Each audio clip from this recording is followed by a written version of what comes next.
안녕하세요, 안상규입니다. 오늘도 또 성경을 바르게 읽도록 돕는 자료 살펴보도록 하겠습니다.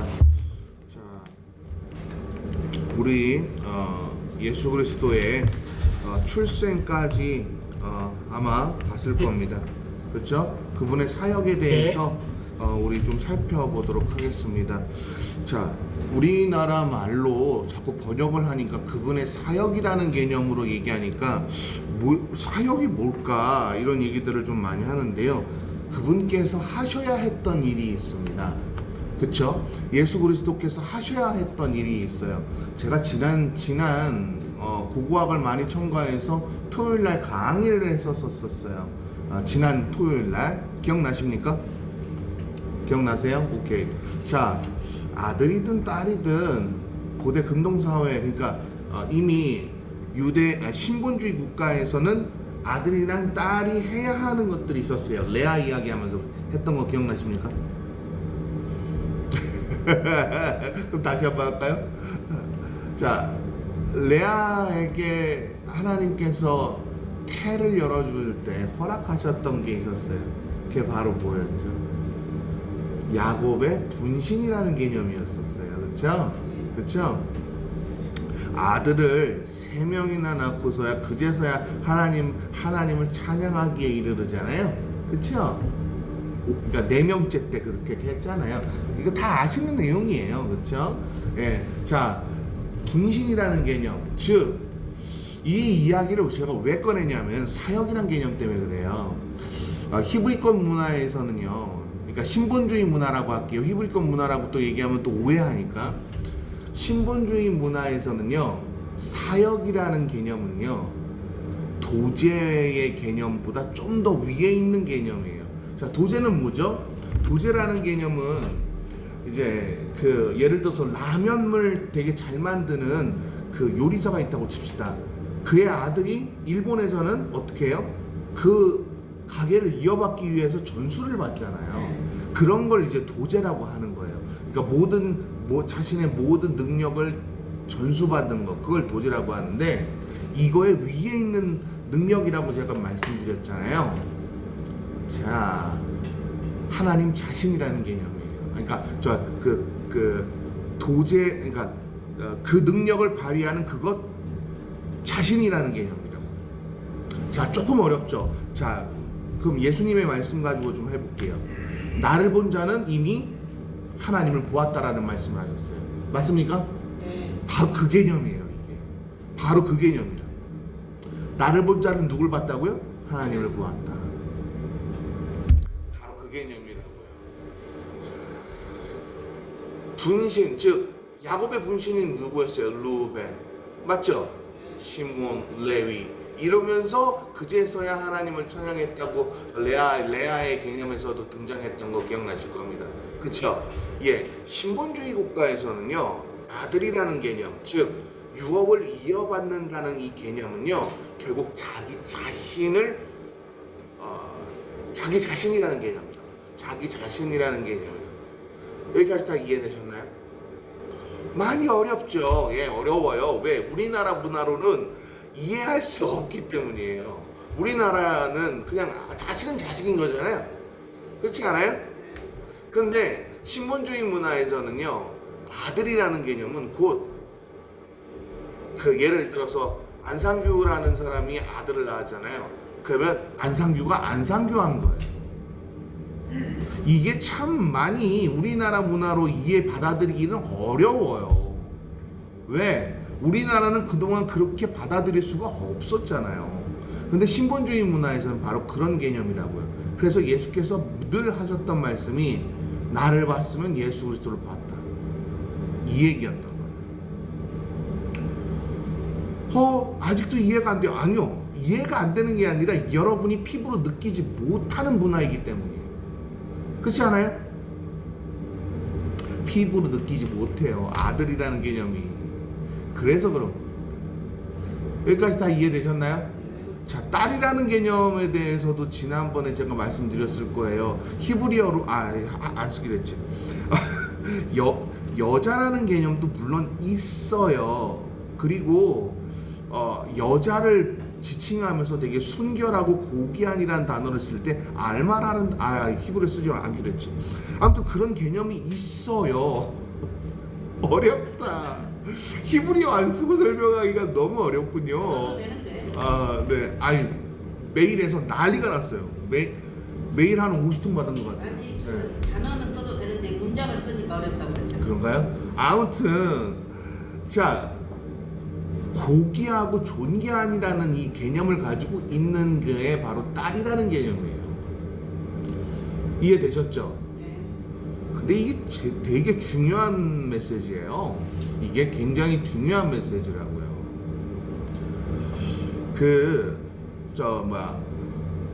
제가 베트남 강의할 때 그 베트남 신학교에 있는 그 신학생들이 저를 보면서 굉장히 어려 보인다고. 제가 하영권 선교사보다 나이가 많으니까 이제 그거에 깜짝 놀란 거예요.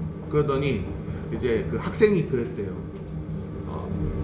누가 알면 저보고 되게 어려 보이니까 그냥 차라리 흰머리로 싹 도배를 염색을 하는 게 어떠냐, 뭐 그렇게 얘기를 했대요.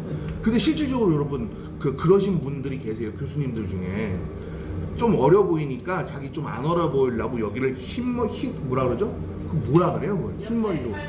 아무튼 흰머리처럼 이렇게 샥 해가지고 다니시는 분들이, 교수님들이 종종 있어요. 근데 제가 지금 이 얘기 왜 했냐고요? 자, 이제 이걸 설명하려고 그러는 거예요.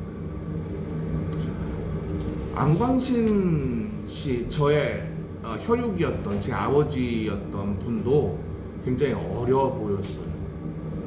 그러니까 내가 어때요? 어려 보이죠.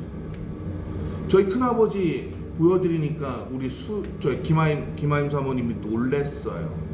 왜요? 어려 보여서. 동안이? 예, 동안. 자, 지금 이제 이 얘기를 하고 있는 거예요. 그 성품이나 이런 것들은 서로 각기 다를 수가 있지만 눈으로 보이는 것, 현실적으로 눈으로 무언가를 판단할 수 있는 것은요, 신본주의 문화에서 눈으로 판단할 수 있는 것은 바로 그가 곧 그이다라는 개념이 있어요. 이해되셨어요? 여기까지? 이해 안 되면 안 되는데, 그지? 이해됐나요? 오케이. 그러니까 안상규를 봤어요. 근데 예를 들어서 안상규의 딸인 수진이를 봤어요. 그러면서 수진이한테 수진이라고 부르지 않고 신본주의 문화에선 안상규처럼 보는 거예요. 이게 우리나라 문화로는 받아들이기가 참 힘든 거예요. 여기까지 다 이해되셨죠? 자, 사역이란 개념 때문에 제가 이걸 설명한 거예요. 사역이란 하나님의 일하심을 얘기하는 거예요. 우리나라 문화로는 절대로 이해할 수가 없어요. 절대로 이해할 수 없어요. 왜 예수님께서 하신 사역이 왜 하나님이 하신 거야? 봐요, 이런 개념이란 말이에요. 우리나라 문화로는 절대로 이해할 수가 없는 문화. 이해되셨죠? 자, 만약에 우리나라 문화로 이해 안 된다고 이거를 그냥 어떻게 바라봐야 되나? 아니요. 신본주의 문화에서 예수 그리스도의 사역도 하나님의 사역이고요. 자, 성령의 역사 있죠. 그것도 하나님의 사역인 거예요. 이제 이해가 되셨죠? 오케이. 자, 그럼 이제 사역에 대한 개념을 한번 좀 봅시다. 왜 하나님 자신이 일하셨냐라는 이 개념을 설명하려고 제가 왜 아들이라는 개념과 딸이라는 개념, 그러니까 즉 분신이라는 개념처럼 신본주의 문화를 또 이해시키려고 했느냐, 요거 보자는 거예요. 요거. 자, 볼까요? 30살이 되자 예수께서는 공적 사역을 시작하셨는데 겨우 3년간 지속되었다라고 설명하고 있어요. 자, B.S. 차일드가 뭐라고 얘기했는지 한번 봅시다. 같이 한번 읽어볼까요? 시작. 나사렛에서 위태롭게 했지만 예수의 병지를 치료하고 귀신 들린 자를 자유롭게 하여 하나님 나라를 가르침으로 모든 사람에게 하나님의 사랑을 보였다. 그래서 그의 이름이 널리 퍼졌다. 이래서 사역이라는 뜻이에요. 하나님 사역이라는 개념은 하나님의 일하심이라는 개념이 바로 여기 이렇게 해서 등장하는 거예요. B.S. 차일드의 이야기를 제가 여기에서 설명하면서 여러분 고대 근동의 문화를 그러니까 신본주의 문화를 이해시키려고 했던 거예요. 하나님의 나라를 가르쳤어요. 근데 하나님의 나라를 가르치기 위해서 필요한 게 뭐예요? 하나님의 일하심, 즉 하나님의 역사였던 거예요. 자, 병자를 낫게 했고요. 귀신 들린 자를 내쫓게 했고요. 그리고 근데 가장 중요한 하나님의 사역은 뭐예요? 인간을 인간답게 살도록 자복시켰다는 거예요. 여기까지 이해되셨나요? 자, 그럼 자복시켰다라는 이 개념이 등장한다면 칼빈이 했던 5대 교리는 맞는 개념인 거예요. 그게 곧 결국 천국 가는 비결인 거예요. 아, 왜 자꾸 칼빈을 여기다가 또 엮이세요? 고대 근동문화 이야기하다가 왜 여기다가 칼빈을 또 엮으세요? 이렇게 얘기할 수 있어요. 그런데 칼빈의 5대 교리를 잘 이해해 보세요. 그러면 여러분 짐작이 될 거예요. 전적인 타락이 있었기 때문에 하나님이 필요해지는 상태인 거예요. 맞나요? 그러니까 우리가 하나님의 일하심이 필요했던 거라고요. 그러니까 제가 뭐 오늘 또 조직신학 하면 또 여러분 또 골치 아플 거니까 그건 얘기 안 할게요. 칼빈의 5대 교리 하고서 인터넷에 치세요. 칼빈의 5대 교리 인터넷으로 딱 치신 다음에 예수 그리스도의 사역은 곧 하나님의 일하십니다. 사역은 곧 하나님의 일하심. 요 개념을 연결시켜 가지고 한번 바라봐 보세요. 그러면 제 말이 이해가 되실 겁니다. 자, 그다음. 자, 그의 기적은 하나님의 나라의 뭐라고요? 실제 증거예요. 거 봐요. 사역은 뭐라고요? 하나님의 일하심이요. 다시요. 사역은 뭐라고요? 하나님의 일하심. 결국 분신이라는 개념, 이제 신본주의의 문화에서의 그 문화의 그 문화요. 우리나라 사람들이 받아들이고 이해하기엔 참 어렵지만 바로 그 문화로 이거를 이해하면 성경이 풀린다는 거예요. 됐나요? 네. 너무 어렵죠. 제가 히브리어 쓴다고 막 메일로 날라오면서 무슨 얘기인지 하나도 모르겠고 이거 신학생들이 봐야 되는 겁니까? 신학생들만 보기 위해서 유튜브 하는 거 아니잖아요. 이렇게 얘기를 하시는 분이 계시더라고요. 그래서 제가 죄송하다고 그랬어요. 예. 단어는 써야 돼. 단어는. 예. 더 명확하게 해석되고 문장은 좀 어려워요. 그러면 좋아요. 문장은 좀 어려우니까 문장은 뺄게요. 네. 그러면 아까 이제 처녀 이야기 했었던 것 좀 얘기할게요. 우리나라에서 처녀는 성적인 관계를 갖지 않은 여인을 말하는 거죠. 근데 히브리권 문화, 즉 신본주의 문화에서의 처녀라는 개념은 성적으로 한 번도 경험하지 못한 사람을 얘기하는 게 아니에요. 존귀한 자체를 설명하는 거예요. 그래서 히브리어 알마라는 개념은요, 처녀라고 단순하게 설명하고 있지 않아요. 요아킴의 글을 읽어보면 고대 근동사회에서 히브리어 알마, 그러니까 알마라는 개념은 그런 식으로 사용된 게 아니에요. 하나님의 뜻에 자복하는 삶을 사는 여자들에게 붙여지는 최고의 칭호였던 거예요. 이해되셨나요? 이게 무슨 뜻이냐고요? 만약에 우리나라 문화로 좀 바꿔볼까요? 그러면 우리 장로교 문화로 한번 바꿔볼까요? 여러분, 왜 청교도들이 왜 자신의 어머니에게 mom, mother, hey mother 이렇게 부르지 않고 더 존칭을 쓸까요? salvation? 또 이런 거 쓰면 또 큰일 나죠. 우리나라 말로 얘기하면 권사. 이게요, 최고의 존칭이라고요. 히브리어 알마와 똑같은 개념이라고요. 왜 왜 할아버지 안 그러고 장로님 그럴까요? 최고의 존칭이기 때문에. 여기까지 다 이해되셨나요? 자, 그러니까 우리나라 문화로는 받아들이기가 어려운 것들이 성경에 많이 등장한다는 것을 여러분 받아들이시면 되는 거예요. 됐나요? 오케이. 자, 하나님이 다스리실 때 인간의 삶이 어떻게 변한지를 보여줬다. 다시 뭐라고요? 하나님이 인간을 다스리게 되면 어떻게 변화되는지. 와우! 하나님이 인간을 변화시키면 어떻게 되는지.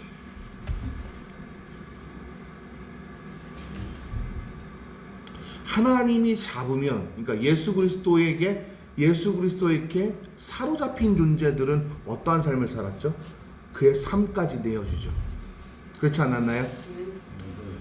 바울 보세요. 바울은 사실 뭐 원래 부자처럼 살 수 있는, 충분히 그럴 수 있는 사람이었어요. 로마 시민권 이야기 막 이렇게 막 하고 싶어서 이런 말씀 드리는 건 절대 아니에요. 그는요, 그가 가지고 있는 뭐 제가 또 고대 근동의 그때 당시의 문화를 또 얘기하면 또 여러분 또 골치 아프겠지만 한 가지만 할게요. 바울이 가지고 있던 명패가 있었어요. 난 태어날 때부터 로마인이다 라고 자부할 수 있는 명패가 있었어요. 우리나라 말로 명패라고 하는 거고, 거기에서는 만약에 그쪽 문화로 이야기하면 카드라는 개념이겠죠. 그 명패를 가지고 있었어요. 그래서 나는 원래 태어날 때부터 난 그런 사람이야 라고 얘기할 수 있었기 때문에 사도 바울은 어느 누구에게 참견을 받거나 심판을 받거나 그럴 수 있는 존재가 아니에요. 근데 바울은 스스로 그것을 포기한 사람이었던 거예요. 자, 이게 무슨 얘기예요? 쉽게 설명할게요. 붙잡혔잖아요. 나중에는 붙잡히거든요. 나중에 바울이 물론 참수형 당했던 것은 또 다 알고 계실 거예요. 근데 바울이 붙잡혔을 때 그가 했던 변론들은요, 내가 너무 시민권 이야기를 아예 싹 빼버린 상태에서 자기가 예수 그리스도의 사람이라는 것만 설명해요. 하나님의 나라에 존재하는 사람, 즉 나는 하늘 시민권을 가진 존재다라는 것만 설명한다고요. 그렇죠? 근데 말이 안 통하니까 어떻게 하죠? 총독님 앞에서, 총독 앞에서 그럼 나 이 재판 어디서 받겠다? 로마에서 받겠다고 한 거예요. 그래서 로마로 후송돼 가거든요. 자, 또 고고학 이야기 하려고 하는 거는 절대 아니에요. 바울은 아예 면책권 같은 카드가 있었단 말이에요. 근데 이것조차도 포기하고 하나님의 사역을 위해서 자기 자신을 내어드렸단 말이에요. 자, 그럼 이 얘기를 하자는 거죠. 하나님이 터치해서 하나님의 사람이 된 사람은 어떻다는 거예요? 목숨까지 아낌없이 내놓는 존재가 된다는 걸 설명하는 거예요. 장로님이 지난주에 하셨던 후라 말씀 다 기억하십니까? 그 중에 하나가 뭐예요? 우리 교회는 헌금 허투루 쓰지 않는다 하면서 큰 교회보다 우리가 더 헌금을 더 문서 성교에 많이 쓴다, 이런 얘기들 하셨던 거 기억나세요? 네. 그래요. 하나님의 사람들은요, 금전을 보지 않아요. 맞죠? 맞나요? 네. 하나님의 사람은 교회를 실행하는데 아끼지 않아요. 맞나요? 네. 사도 바울이 그랬고요. 누가가 그랬잖아요. 누가 공동체가 얼마나 위대한 공동체였습니까? 또 이 얘기하면 또 뭐 몇 시간 되니까, 누가 공동체 이야기는 제가 고고학, 그러니까 역사적으로 어떤 공동체였는지 제가 싹 설명해 드릴 거니까 그건 염려하지 마십시오. 자, 하나님이 터치하면 예수 그리스도에게 사로잡힌 존재들이 어떻게 됐는지 제가 지금 설명했어요. 다 됐나요? 그리고 그들을 통해서 하나님의 나라는 어떻게 했어요? 따라해보세요. 작동한다. 하나님의 나라는 누구에 의해서 작동한다? 하나님께 사로잡힌 자에 의해서 작동한다. 동의하세요? 이거 굉장히 멋진 말이에요. B.S. 차일드가 한 말을 제가 그대로 실어놓은 거예요. 아주 멋진 말이지 않아요? 네. 자, 예를 하나 들어볼까요? 명주실 꿈에 가지고서 살던 또 제가 또 누구 이름 대면 또 여러분 뭐라 하겠죠? 오케이. 그러면 오늘은 그냥 아예 싹 뺄게요. 아예 싹 빼고 바울을 동조하며 바울에게 선교금을 지불하던 여인들이 어떤 삶을 살았던지 아세요? 진짜 허드렛 일을 하면서 모았던 그 돈을 아낌없이 내던졌어요. 제가 또 누구 칭찬하고 뭐하고 하면은 또 여러분 또 기분 나쁘니까 제가 그거 다 빼고 얘기한 거예요. 아니야, 하나는 합시다. 그래도 하나는 해야죠, 그죠? 베베요. 이 베베라는 여인, 제가 또 여러 명 또 다 얘기하면 시간 관계상 또 안 되니까, 이 베베라는 여인이 정말 명주실 엮어서 최선을 다해서 그 가난한 삶, 여러분 명주실 그때 당시에 실찰내면 여러분 얼마나 어려운지 아시죠? 지금처럼 막 나오는 거 그렇지 않아요. 아시죠? 네. 그렇게 힘들게 14시간씩 근무하면서 모았던 그 돈을 아낌없이 하늘나라에 사용했다는 거죠. 이것도 오해하겠다. 헌금 내라고 하는 것처럼 얘기하는 거. 아니죠. 그게 아니라 하나님께 사로잡힌 사람은 어떠한 삶을 사는가, 그들에 의해서 어떠한 하나님의 나라가 작용되는가, 그거 설명하려고 얘기하는 거예요. 그렇죠. 그 얘기하려고 한 거예요. 삶의 목표가 달라진다고요. 나 자신에서 하나님 자신으로 하나님의 나라를 어떻게 만들까, 그거에 대해서 바뀐다는 거예요. 동의하십니까? 동의 안 해도 어쩔 수 없어요. 동의 안 해도 그렇게 하셔야 하나님이. 맞나요? 자, 또 보죠. 이제 그 어떻게 작동하는지 보여준다고 B.S. 차일드가 얘기했어요. 그 다음 또 보죠. 그는 12제자들 중심으로 하나님의 새로운 공동체를 세웠어요. 자, 12제자를 중심으로라는 개념, 왜 그랬을까요? 12지파를 상징하기 때문에 그건 이제 조직신학적인 개념이고요. 12이라는 이 숫자가 여러분 완전수였잖아요. 고대 근동사회에서 12라는 개념은 완전수예요. 완연한 하나님의 나라를 도제시킨다는 것을 로마인이든 어떤 사람이든 납득시켜야 했었어요. 됐나요? 그래서 예수 그리스도는 이러한 사역을 12제자를 중심으로 해서 공동체를 이루는데 초점을 두고 목표를 뒀던 겁니다. 여기까지 다 이해되셨죠? 이렇게. 자, 그리고 많은 무리를 불러 모아서 하나님의 다스림 아래 함께 살아가는 것이 어떤 모습인지 보여주었어요. 자, B.S. 차일드가 매번 중요하게 얘기하는 것. 그리스도인들은 함께 교회 중심체로 서야 한다. 그리스도인들은 함께 뭐라고요? 교회 중심체로 서야 한다. 됐나요? 교회 중심체로 서야 한다라고 얘기했어요. 그러려면 여러분 뭐가 필요할까요? 그래요. 청교도들처럼 청교도 마을을 이루고 교회 중심으로 이루어가는 그런 삶에 대한 이야기를 많이 하고 있다는 걸 우리는 알게 된다는 겁니다. 됐나요? 오케이. 또 볼까요? 또한 많은 사람이 그의 메시지와 기적의 매력을 느꼈어요. 그렇지만 반감을 보인 이들이 뭐라고요? 대다수일 수밖에 없다는 것을 B.S. 차일드는 말하고 있어요. 말하고 있어요. 왜요? 하나님의 메시지는 왜 많은 사람들이 거부했죠? 첫째 원인은요. 자, 아까 사역이라는 개념 제가 설명하면서 제가 말했던 거 여러분 기억하셔야 돼요. 사역이 뭐였죠? 하나님의 일하심이라 그랬죠? 아까 우리나라 문화는 절대 이해할 수 없는 분신체제라는 거 제가 설명했었죠? 그런 삶을 드러내는 것을 그들이 거부할 수밖에 없는 건 주체가 하나님으로 바뀌고 나 자신으로 바뀌지 않기 때문이에요. 됐나요? 이거 굉장히 중요해요. 나에서 하나님으로 바뀌는 것. 이 중심 이동이라고 하는 중심체요. 중심 이동이라고 하는 이 중심체가 그들은 받아들이기가 어려웠던 거예요. 지금도 여러분 신앙생활한다 하면서 예배드리면서 막 사는 사람들이 있어요. 근데 이 사람들의 이 모습들을 좀 보면 안타까워요. 자기 중심으로 하나님을 그려내고 있죠. 자, 주체가 어디에 있는 거예요? 나에게 있어요. 근데 하나님을 만난 사람들, 즉 하나님의 사역에 참여하는 자가 된 사람들은요, 어떻게 되죠? 주체가 바뀌어요. 중심체가 바뀐다고요. 나로부터 하나님으로 중심체가 바뀐다는 이야기예요. 아까 베베 이야기 제가 14시간 근무한다고 제가 했었죠? 여러분 그때 당시에 여인들이 일하는 기가 얼마나 힘들었는지 아세요? 로마 시대 때 여러분 또 이것도 자세하게 얘기하면 또 그러니까 간단하게 설명할게요.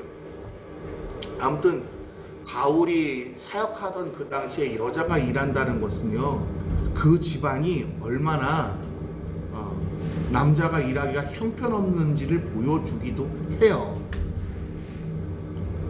남자가 뭐라고요? 얼마나 형편없는지도 보여주기도 한다고요. 조선이 망한 근본적인 이유가 뭐예요? 남자는 책 읽느냐고 일을 안 해요. 성리학이 왜 이것도 또 하면 또 시간 오래 가니까 그거 뺄게요. 자, 어찌됐건 그런 것처럼 그 체제가, 로마의 체제가, 공화정 체제가 온전하게 남자들이 무언가를 하고 무언가를 이끌어가야 했었었는데 오히려 여자들에 의해서 되던 지역들이 상당히 많았다는 거예요. 됐나요? 저는 여자가 그래서 더 위대해 보입니다, 남자보다.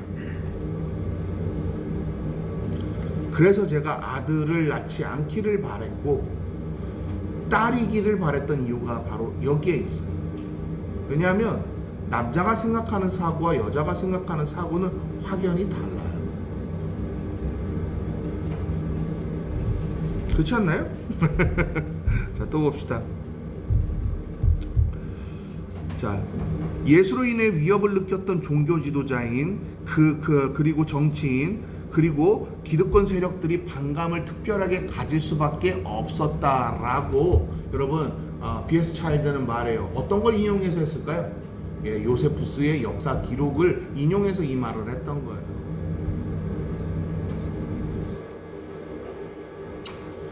여러분, 반감을 가질 이유가 있나요? 하나님의 나라를 설명하는데 있어요. 왜?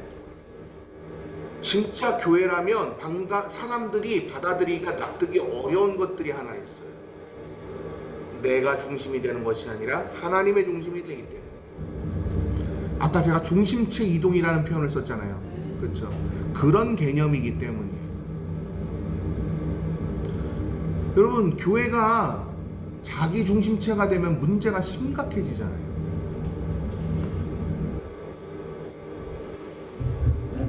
제가 오늘 누구한테 어떤 분한테 이야기 들었던 거 잠깐 이야기를 해드릴게요. 남편이 맨날 늦었대요. 남편이 맨날 늦길래 왜 이렇게 많이 늦어? 처음에는 너무 힘들어서 회사가 저렇게 야근시키고 뭐하고 해가지고 너무 힘들어서 그러는가 보다 하고서는 내버려뒀대요. 근데 여러분, 늦게 들어오는 이유가 나중에 밝혀지자마자 너무 충격을 받고 담임 목사님한테 이걸 가지고 상담을 했대요.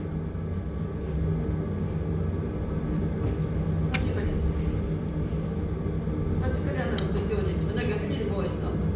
전 일 끝나면 바로 오잖아요. 그래. 근데 여러분, 세컨하우스를 차렸다고. 아들이 3명 있더래요. 충격을 받아.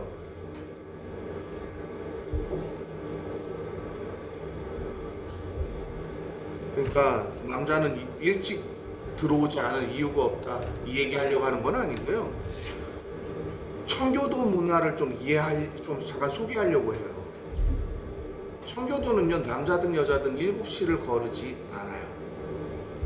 7시 이후에 들어오면 부정한 짓을 했다고 여겨요. 네, 이해되셨죠? 제가 그 얘기 하고 싶었어요. 이것 때문에. 여러분, 하나님의 일을 한다고, 하나님의 힘으로 산다고, 하나님의 능력으로 산다고 하는 것이 교회예요. 근데 중심체가 이동이 되니까 거부감을 갖는다고 아까 설명했었죠. 교회 중심이라고 맨날 대한민국에서 그렇게 외치면서, 근본주의자들이 그렇게 외치면서 성도들한테 가르쳤지만 그 구원론은 보편 구원론이었기 때문에 중심체가 이동이 되지 않았었던 거예요. 그렇죠? 여러분, 신앙생활이라는 개념으로 여러분이 했었죠. 여러분이 스스로 봉사하고 여러분이 스스로 뭔가 했었죠. 근데 아까 사역이라는 개념은 어떤 개념이었어요? 하나님의 일하심이라는 개념이잖아요. 그렇죠? 중심체가 변해야만 사역이라고 얘기할 수 있는 거예요. 됐나요? 자, 질문 있으십니까?